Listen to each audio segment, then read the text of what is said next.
Linda's Toyota shuddered as she shut off the engine. She sat in the driveway of her modest suburban home. The lights were off, the kids obviously not home. It was unusual. Ever since last year, her husband, Jim, had been leaving work early to pick them up from school. He was trying to spend more time with them. It was sweet, but tinged with an underlying hint of the darkness that still clung to their small family. Her hands trembled slightly on the steering wheel. It had been almost a year since that horrible night at Morrison's, a year since she let Mark Lavaliere sweep her away for a night of poor decisions, a year since she left her husband alone in that club, shattering her marriage and her family. The last 12 months had been torture. Every day a mixture of guilt wearing a mask of fragile hope, a quiet battle to prove to Jim that she'd chosen him, at least since that night. She'd worn her mask like a second skin, embedding it on her flesh with every ounce of willpower she had, tending to her new marriage with a devotion that had been almost maniacal. In truth, she was coming apart at the seams, unable to bear the burden of making it up to her husband, especially when his eyes still held that distant chill. He said he had forgiven her, but he had not forgotten. Tonight, she'd try again. She'd push past the pain and summon some spark from that night she had shared with Mark and redirect it to Jim. It was wrong, but it was all she had. Linda stepped out of the car, her heels crushing some late February snow. It was odd that the house looked so dark. Fumbling for her keys, she finally unlocked the door and stepped inside, her instincts screaming at her that something was wrong. "Jim? Emma? Tommy?" she called out, her voice bouncing off the walls. She dropped her purse on the entry table and flicked on a light. The silence pressed in, thick and heavy. Maybe they're at a neighbor's? Or getting dinner on their way home?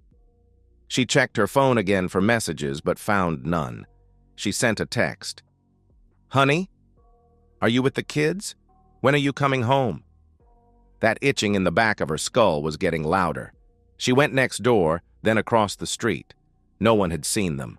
The clock ticked past 6, then 7, then 8. The knot tightened in her gut. She dialed Jim's phone, her fingers fumbling.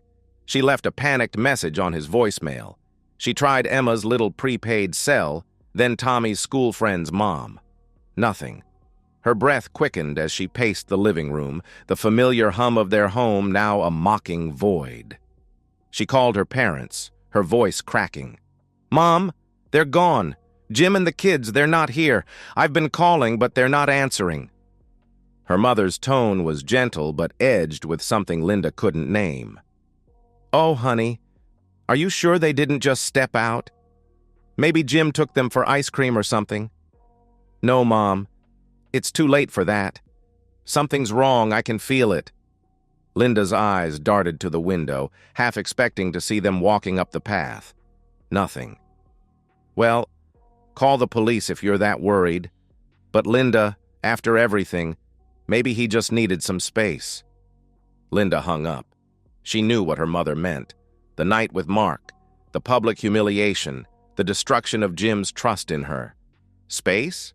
After everything? She shook her head, refusing to believe that things were still that bad. Instead, she called Dee, her last tether to sanity. "Dee, they're missing. Jim and the kids, they're gone. I don't know what to do." Dee's pause stretched too long. "Linda, have you watched the news today?" "What? No, why would I? My family's missing, Dee," Linda snapped, her voice rising. "Mark's missing too, since yesterday." The horror that Linda had been trying to keep at bay finally overwhelmed her. Her knees buckled and she sank onto the couch, the phone slipping from her hand. The coincidence clawed at her, a sick twist of fate. The itching in the back of her skull was a howl. "God, please no!" She scrambled for the remote, flipping to the local news. It was big news. Mark was a celebrity, a hometown hero, a man who stole other men's wives and they thanked him for it. He was a god among men. And now, he was gone. Mark Lavaliere, Star tight end for the city's football team, was last seen 2 days ago. Police are investigating possible connections to his known associates. Linda's stomach churned. She turned it off, unable to hear more, and called the police. The first officer arrived within the hour, a stocky man with a handlebar mustache and a tired expression. Linda met him at the door, eyes wild and tinged red. "My husband and kids are gone.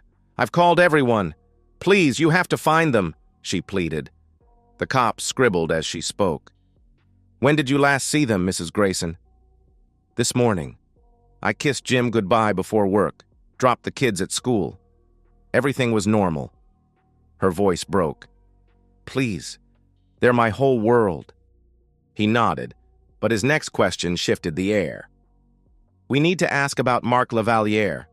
You know him, right? He's been reported missing too." Linda froze, her throat tightening. "Yes, I know him. I danced with him once a year ago. That's it. Why are you asking about him?" "Just covering bases," he said, but his gaze lingered, sharp and probing. "Any reason your husband might have a problem with him?"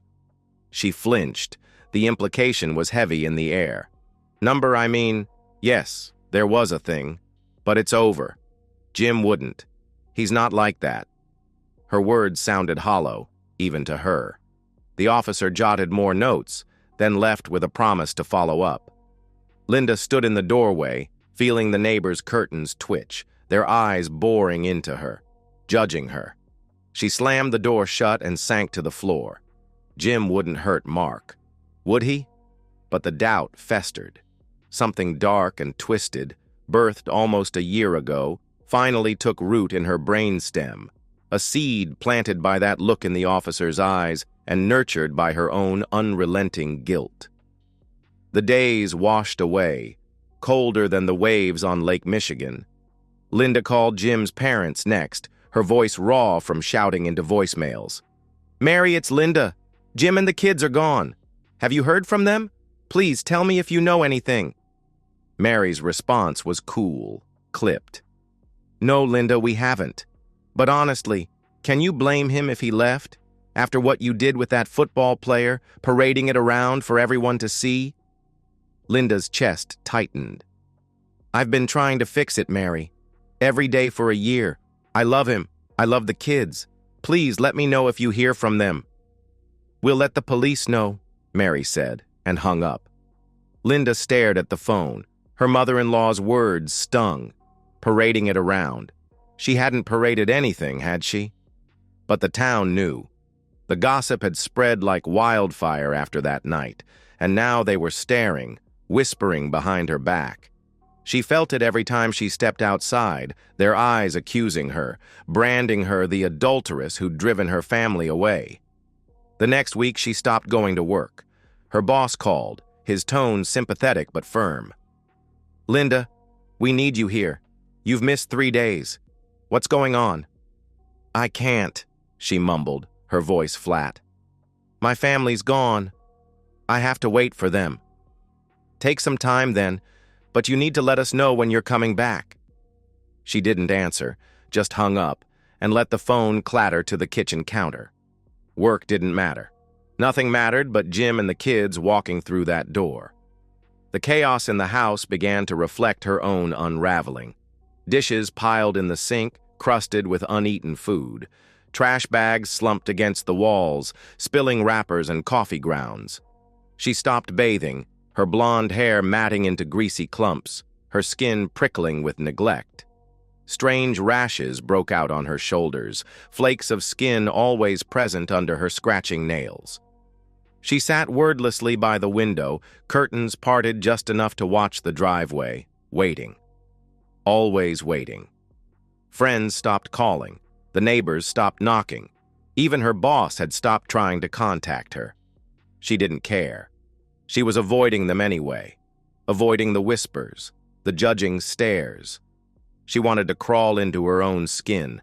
She wanted her family to come home. She muttered something unintelligible to herself, scratching fine lines down her arm, and continued her silent vigil by the window. Her parents came again a week later, their faces etched with worry. The smell hit them first, a sour, rotting tang that made her mother gag. "Good Lord, Linda, what is that?" he asked, stepping over a pile of laundry. "I don't know," Linda said, her eyes wild, darting to the corners. "It's been here a while. I can't find it." Her mother knelt beside her, brushing back her tangled hair. "Honey, you're not okay. Look at this place. Look at you. You haven't showered. You're not eating. Let us take you to a doctor." "No," Linda snapped, pulling away. "What if Jim comes back? What if the kids need me? I can't leave." Her father's voice hardened. "Linda, they're not coming back. Jim took them. You know why? We all do. You need help."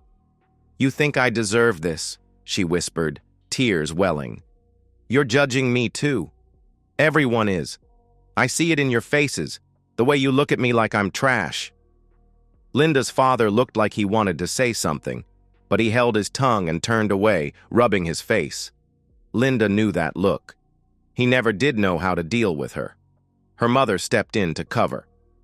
"We're not judging," her mother said softly. "We're scared for you. Please, come with us." Linda shook her head, curling into the couch. "Go. I'll be fine. They'll come back." Her parents exchanged a look, then left, muttering about a judge and a protective order. She barely heard them, her ears tuned to the silence, waiting for footsteps on the porch that never came. The police returned, this time with a woman detective. She was tall and dark, Italian or Latin. Her hair was thick and black, her face graceful but stormy. Linda sat amidst the chaos, her robe stained, her nails bitten to the quick. "Mrs. Grayson," the detective began, her nose wrinkling at the stench of Linda's rotting home. "We've confirmed your husband withdrew large sums from your accounts and his 401k. He also maxed out your homeowner line of credit and maxed out all your credit cards." Linda's hands twisted in her lap. "You're wrong. He wouldn't do that. He loves me." The detective's eyes softened, but her tone stayed firm. "Linda," she said, her voice dripping with compassion, "Jim isn't coming back." Linda silently shook her head and picked apart the crumbling tissue in her hand. It was obvious that she still wasn't ready to hear this. The detective sighed and pressed on. "We also need to talk about Mark Lavaliere. His car was found abandoned 10 miles from here. We know the two of you had a relationship. Is there anything you can tell us?" Linda's breath hitched. "We didn't have a relationship. It was just one night." Detective Annabelle Gomez internally sighed. It wasn't a very well-kept secret that Mark Lavaliere made a habit out of seducing married women, and privately she thought that if someone did do something to him, he probably deserved it. But she had a job to do, and right now that job was trying to get this delusional woman to give her something, anything, that might help her crack this case. "Sure, just one night. I hear you. But did you have any contact with him afterwards? Anything your husband wouldn't like?" Linda rubbed her eyes. "He sent me things. I told him to stop. I didn't want him. I chose Jim. Ask Dee. She knows." "We've spoken to Dee," the detective said. "She mentioned an incident at Morrison's, St. Patrick's Day. Mark asked about you. Your husband wasn't thrilled about him, was he?" "Jim hated him," Linda admitted, her voice small. "But he wouldn't hurt him. He's not violent. He's not that kind of man." Detective Gomez leaned forward. "Linda, we're not saying he's violent. We're saying he's gone, and Mark's gone, and there's a connection. People saw you with Mark. They talk. Did Jim ever mention anything? Any plans?" "No," Linda lied, her mind racing. She felt the detective's gaze, heavy with suspicion, joining the chorus of eyes she imagined everywhere. Neighbors, co-workers, strangers on the street. "You think I did something to Mark, don't you? You're all staring at me, blaming me." "We're just asking questions," the detective said, standing. "Call us if you remember anything." She left a card on the table, but Linda didn't touch it. her eyes fixed on the window. Dee came over the next day, her knock tentative. Linda let her in, the stench making Dee wrinkle her nose. "Linda, God, what's happened here? You look awful." "They're gone, Dee," Linda said, her voice a monotone. "Jim took the kids. Mark's missing. Everyone thinks I'm to blame." Dee sat beside her, hesitant. "I don't think that, but people are talking. That night with Mark, it's all coming up again. They're saying maybe Jim snapped." Linda's eyes flared. "You're judging me too, I see it. You think I drove him to this." "No," Dee said quickly. "I'm your friend. I'm worried. You're falling apart. Let me help you clean up, get you showered." "I can't," Linda murmured. "I have to wait. They'll come back." She turned away, staring at the driveway, and Dee sighed, leaving with a promise to check in later. Linda didn't believe her. She finally understood what kind of person her friend Dee was. She had been more than happy to help Linda fatally wound her marriage, and then, just like the others, she judged her for the consequences. She could see it in her eyes. It was just like the rest of them. She was sure of it. Weeks passed, and the voices started. At first, they were faint whispers in the night, waking her from fitful sleep. "Linda," they'd call, soft and insistent. She'd sit up, heart pounding, searching the dark. "Jim? Kids?" No answer. The smell grew worse, a thick rot that coated her throat, but she'd grown numb to it, her senses dulled by exhaustion and despair. She wandered the house, noticing gaps where memories once stood. Some family photos, some of Emma's drawings, gone.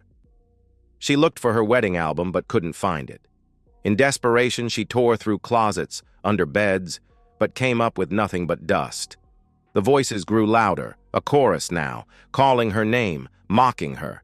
She'd stand in the kitchen, staring at the trash-strewn floor, whispering back, "I'm here. I'm waiting. Come home." One night, she woke to a scream. It wasn't hers, was it? She stumbled to the window, peering out.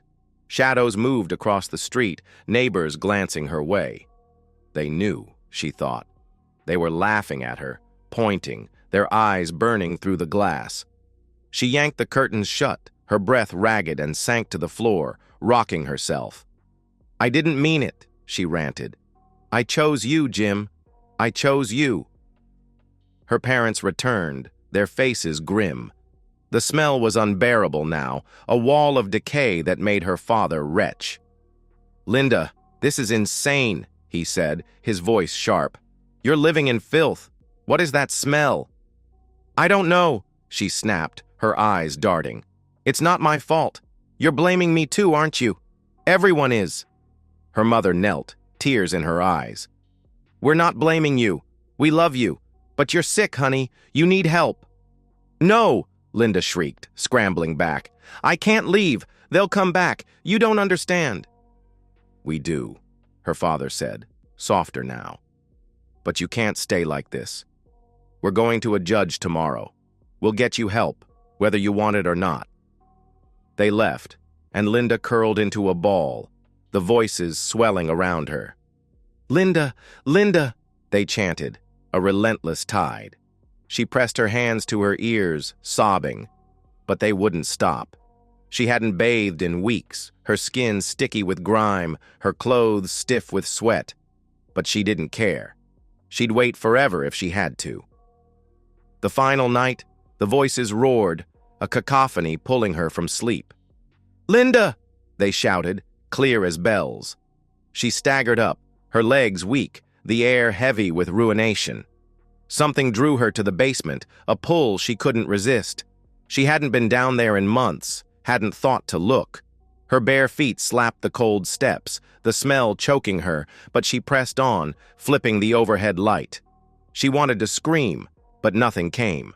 The rotted, bulging eyes of her former lover, his mouth covered with layer after layer of duct tape, was lashed to a support beam.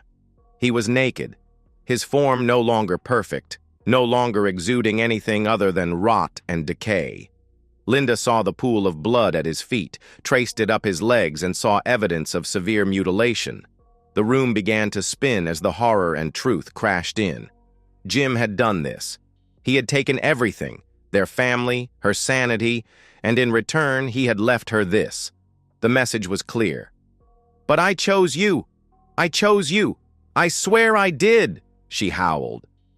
Police tape fluttered around the house, a grim halo in the dawn light. The forensic crews were just wrapping up, and 2 officers lingered outside, their voices low over coffee cups. "Christ, did you hear how they found him?" the older one said as he lit a cigarette. The younger cop, a rookie and not a sports fan, chuckled. "Yep, severely mutilated.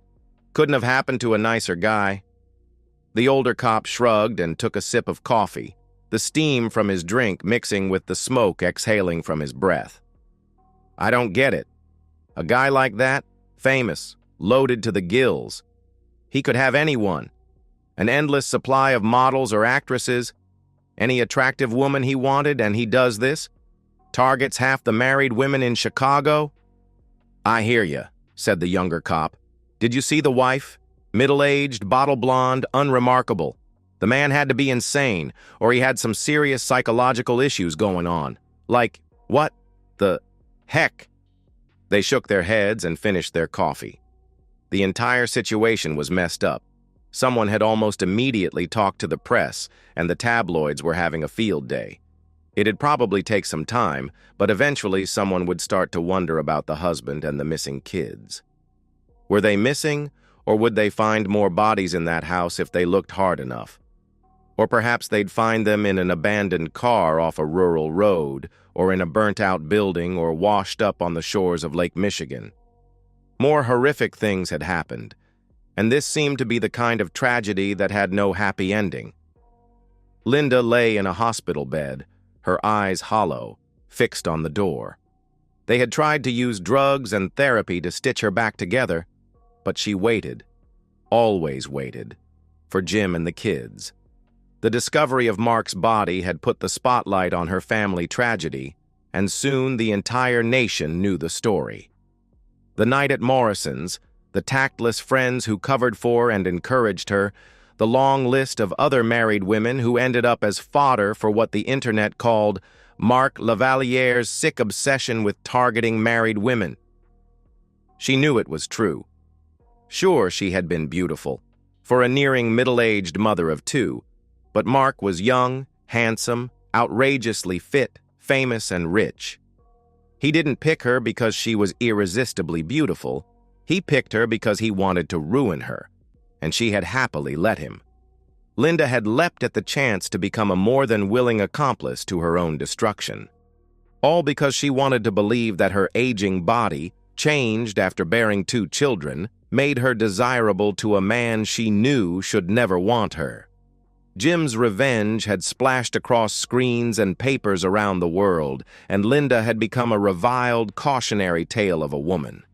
People had sympathy for Jim. They said things like, "I don't agree with what he did, but I can understand why he did it," often with a knowing look or a sheepish smile.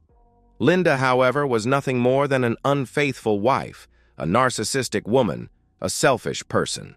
The public scorn was palpable and clung to her like rancid filth, in stark contrast to her friends' eager encouragement and excuses. "It's just one night," she had told everyone, but that one night had stretched into an endless nightmare. Far away, under a warm tropical sun, Jim watched his children play with their new puppy in his large walled garden. He heard the patio door open and his girlfriend Maria announcing to the kids that lunch was ready. He took a sip of his Belikin Sprite and sauntered after the children into their rather large home. Maria was sitting at the island kitchen across from the kids and laughing. It was comforting in a quiet, familiar way. "I'm going up to the den for a bit," he said, placing his empty drink down on the counter. "I just need finish up some paperwork and then we can all go to the beach." Tommy, or Jake as he was now known, perked up. "Can we take the boat out, Dad?" "Please?"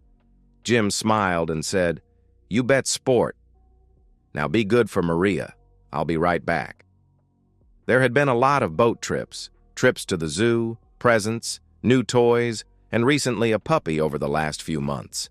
He knew he was doing the entire Disneyland dad routine with the kids, and eventually it'd have to come to an end, but that'd only be after he'd gotten them settled completely into their new life.